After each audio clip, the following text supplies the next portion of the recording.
Hey everybody, we stopped in over at Martin Airfield after having breakfast at Hermiston. Going to show you some of the aircraft on the line. What you're looking at here is a really nice example of an RV-9A that came in for the event. This airplane here is a Grumman, I think Travel Air. I'd have to look the tail number up. And there's Lucy. She's a local sweetheart. Here's the same PA-20 that we saw at Hermiston. This is a 1950. And it's got an 0320 for a power plant.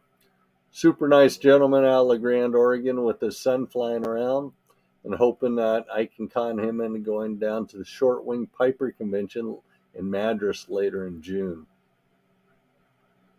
Here we have a Cherokee 140, and it's sitting on the line, came in for the event. Next, we have a light sport aircraft. Originally, I thought it was an Avid, but I do believe it is a Kit Fox. I like the color scheme on this airplane.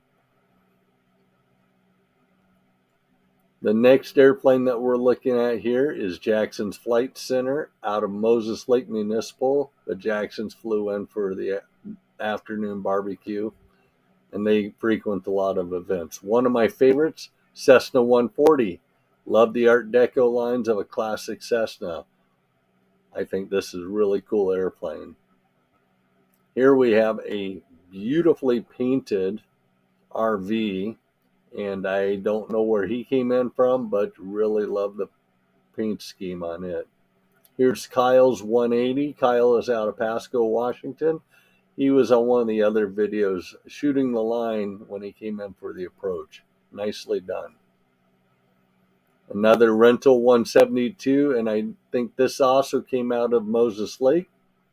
And I think Lance brought this one in. And then we got Rainbow Ron Scout down here. This plane's for sale. Call Ron at Rainbow Aviation up in Moses Lake Municipal. Hope you guys enjoyed the video. Keep following along as we continue some air-cooled adventures. Until next time, peace.